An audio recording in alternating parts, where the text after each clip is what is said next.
मैं एक कवि आपको सुनवाना चाहता हूं जो मौलिक हास्य का कवि है। दीपक पारिक उसका नाम है। भीलवाड़ा राजस्थान से वो हमारे बीच आए हैं और उनका शिल्प ये, उनका तेवर ये कि वो समग्र कवि हैं। और मैं तो कई बार ये कहता हूं कि वो कवि ज्यादा है, आदमी कम है।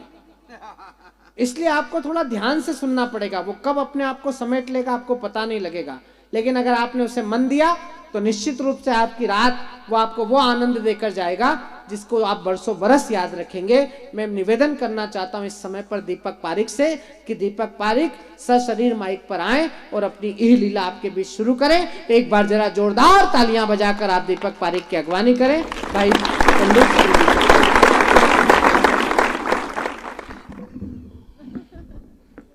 माँ वीणा पाणी को नमन करता हूँ। अपने गुरुदेव को वंदन करता हूँ। अखंड मंडलाकारं व्याप्तम येन चराचर तत्पदम दर्शितम येन तस्मै श्री गुरुवे नमः। आप लोग डरो मत, कविता मैं हिंदी में ही सुनाऊंगा। ये 10वीं में पास होने के लिए याद किया था एक संस्कृत का श्लोक मैंने, जो आजकल कवि सम्मेलनों में काम आ रहा है। बहुत बढ़िया कवि सम्मेलन शुरू होने वाला है।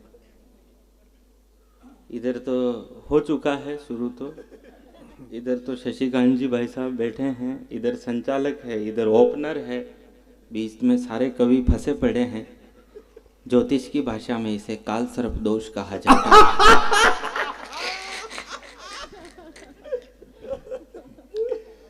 भाजपा वालों का कार्यक्रम है।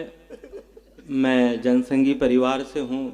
मेरे दादाजी और नाना जी दोनों जनसंघी थे, और लेकिन मैं कांग्रेस का कट्टर समर्थक आदमी हूँ। राहुल गांधी जी का प्रचार करता हूँ। हालांकि कांग्रेसी मुझसे नाराज रहते हैं। मैंने तो कांग्रेसियों के सामने ही कहा था, मैंने कहा कांग्रेस जीती तो राहुल गांधी जी देश के प्रधानमंत्री बनेंगे। तो कांग्रेसी नाराज हो गए, बोले आप ऐसा क्यों कह रहे हो, हमारे नहीं बनेंगे, किसी और को बनाएंगे। हाँ, अब मैंने राहुल गांधी जी ने कहा धारा 370 से राम मंदिर से पेट नहीं भरता, सबने विरोध किया, सबने विरोध किया। मैंने कहा नहीं ये सही कह रहे हैं। सबने विरोध किया भाई साहब। मैंने कहा नहीं ये सही कह रहे हैं, ये सरकार में रहे हैं 10 साल, इनको पता है कि इन चीजों से पेट नहीं भरता है, पेट घोटालों से भरता है।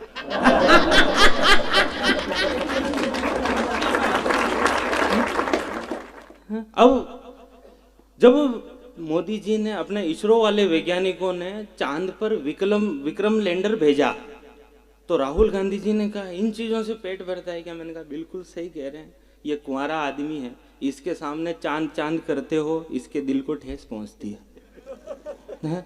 बोले मोदी जी कुछ भी नहीं है, मोदी जी कुछ भी नहीं है, मोदी जी कुछ भी नहीं है। तो पाकिस्तान वाले राहुल जी को गालियां देने लगे, बोले तेरे को पता है कुछ भी नहीं है, सब कुछ वही बिगाड़ता है हमारा। तो हमसे पूछ क्या है? हाँ, मतलब मैं वास्तव में बहुत इंटेलिजेंट आदमी हूँ। अर्जुन पाकिस्तान के ऊपर कविता पढ़ी, मैंने भी एक पाकिस्तान के ऊपर वीर रस की कविता लिखी कि सुन रहे इमरान खान,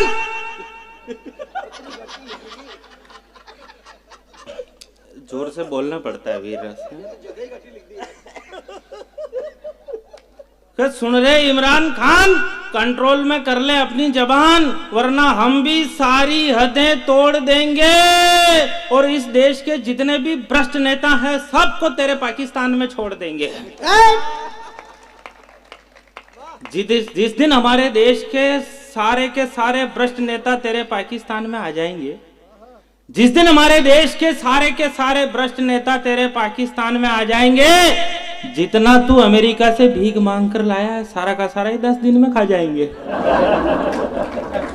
ये तो 2 दिन में अपना हुनर दिखा सकते हैं, तेरे पूरे पाकिस्तान को जेबें काटना सिखा सकते हैं।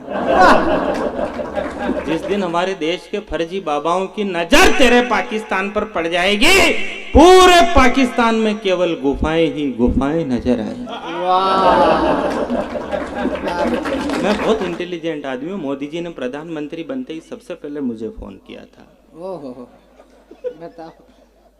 आप लोग हंस रहे हो, इतने बड़े लोग मंच पर बैठे हैं, सामने बैठे हैं, मैं सबकी कसम खाकर कहता हूँ मैं सच बोल रहा हूँ। हमारी मत कर रही है।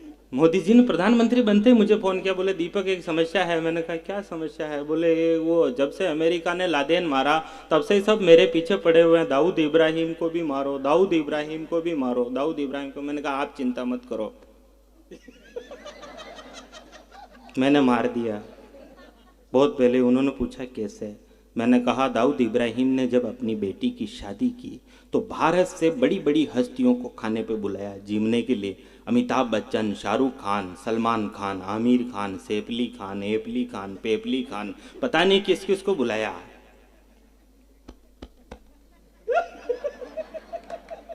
मुझे नहीं बुलाया, जब सही मेरे लिए मर गया।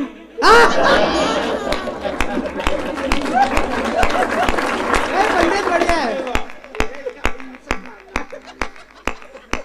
अरे बढ़िया कवि। यह वह देश है जहां भगीरथ गंगा लेकर आए थे, सत पर चलकर हरिश्चंद्र ने सत के पाठ पढ़ाए थे। यह वह देश है जहां राम की मर्यादा ने राज किया, राज ऋषि बन विश्वामित्र ने नवयुग का आगाज किया, मानस में तुलसी ने एक जटायु का गुणगान किया था, धर्म की रक्षा के पथ पर यहां पक्षी ने बलिदान दिया था, कर्म के पथ पर चले कृष्ण तो हुआ राष्ट्र वैभवशाली, एक गाय चराने वाले ने यहाँ धर्म स्थापना कर डाली, एक गाय चराने वाले ने यहाँ धर्म स्थापना कर डाली। वाह देखो, मेरे मोहल्ले में चोर आ गया, बताओ चोर को इसके रहते हुए भी चोर आ गया। मोहल्ले में चोर आ गया, चोर को सब मोहल्ले वालों ने पकड़ के मारा पीटा, जोश जोश में। अपना अच्छा अपने ये तो आदत है, किसी को भीड़ में सब मिल के मार रहे होते हैं तो अपने कोई लेना देना नहीं होता है, फिर भी गाड़ी रोक के 2 बॉक्सिंग अपनी मार के। अब मेरे घर के बाहर ही चल रहा था प्रोग्राम, तो मैं कैसे वंचित रहता है? मैंने भी जाकर के 2 मिला के मुंह पे मारी और उन्होंने कहा बिठाओ इसको पकड़ के अपने घर के बाहर बिठाओ, यहीं बिठाओ। और रात में 9 बजे से 11 बजे तक पुलिस को फोन लगा, मैंने कहा बुलाओ पुलिस। 11 साढ़े 11 बज गई, 12 बज गई, पुलिस नहीं आई। मोहल्ले वाले एक एक करके सब घर चले गए, लास्ट में चोर और मैं दोनों रह गए। लेकिन मेरे अंदर भी हिम्मत की कोई कमी नहीं है। मैंने हिम्मत जुटाई और पूरे कॉन्फिडेंस के साथ चोर को कहा घर जाना।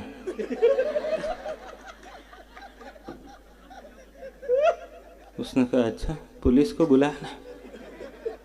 मैंने मन ही मन हनुमान जी को याद किया, जेब में हाथ डाला और एक 200 का नोट निकाल के चोर को दिया। आजकल 200 कर दिया मैंने, नया छपा है ना।